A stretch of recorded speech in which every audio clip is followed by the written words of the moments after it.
छाता धरो हे देवरा ऐसन सुंदर खोपा मर भींग गिलैना।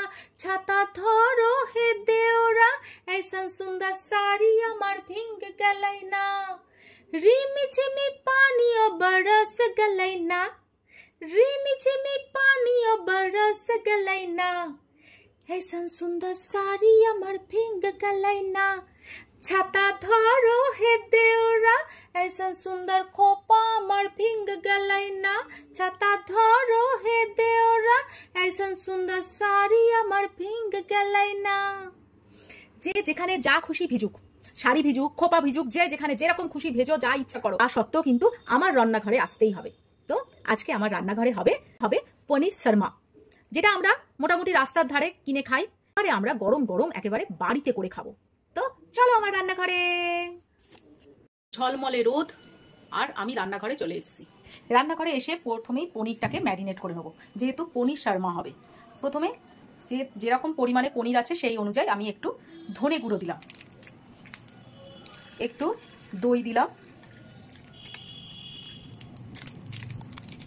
কাশ্মীরি লঙ্কার গুঁড়ো দিলাম,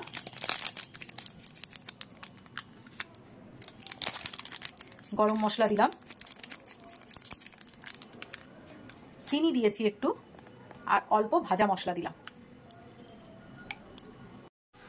আর নুন দিয়ে অল্প নুন দিয়ে আমি এটাকে ম্যারিনেট করে রাখবো এই 15 থেকে 20 মিনিট।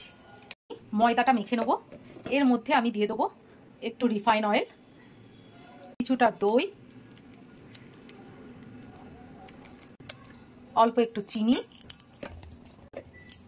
প্রয়োজন মতো নুন, 1 চামচের মতো ইস্ট,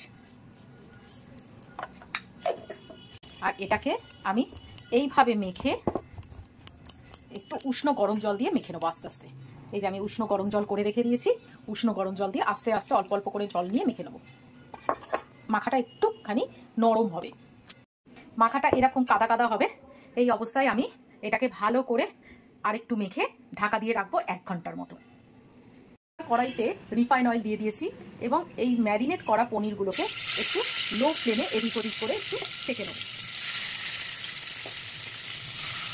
ভাজলাম বলে আমি পনিরগুলোকে বললাম যে সেঁকে সেঁকে নিচ্ছি, আর সত্যি কথা এত তেল কম নিয়েছি, এটা সেঁকে সেঁকেই নিয়েছি। এবার পনিরগুলোকে একটু করে খুন্তি দিয়ে টুকরো টুকরো করে দেবো। আর এই পাশে আমি নিয়ে নিয়েছি পেঁয়াজ, কাঁচা লঙ্কা আর টমেটো কুচি। এর মধ্যে তোমরা ক্যাপসিকাম, শসা, অনেকে যারা কাঁচা বাঁধাকপি খেতে পারো সেটাও দিতে পারো, কিন্তু ওগুলো আমার ছেলে খায় না বলে আমার ছেলে যেটা খায় সেইটুকুনি আমি করলাম। এইবারে আমি একটা সস বানিয়ে নেবো। প্রথমে নেবো একটু মেয়োনিজ, আর নিয়ে নেবো একটু টমেটো সস, দুটো মিক্সড করে নেবো। এই সসটা আমার আলাদা করে তৈরি করে রাখলাম। এইবারে ঢাকনা খুলে দেখবো আমার ময়দা কতটা ফুলেছে।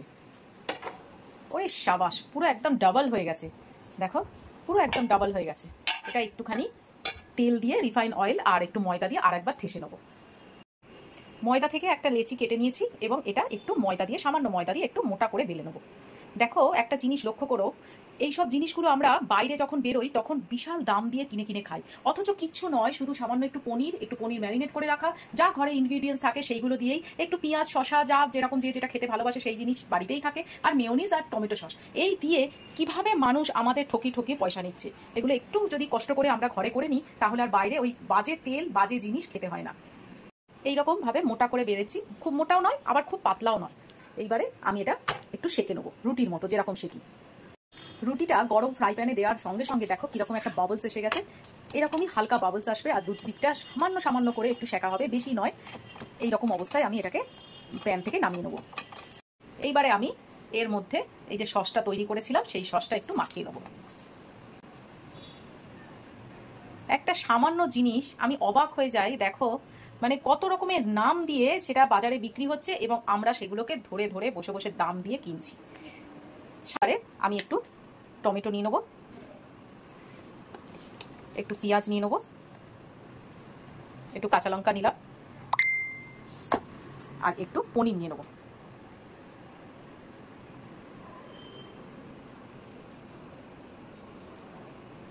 এবার এইটাকে এইরকম করে মুড়ে দিলেই ব্যাস শর্মা আমার তৈরি।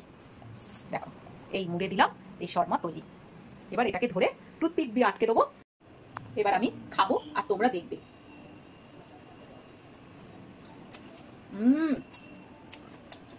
নরম একেবারে, আর দারুণ খেতে হয়েছে।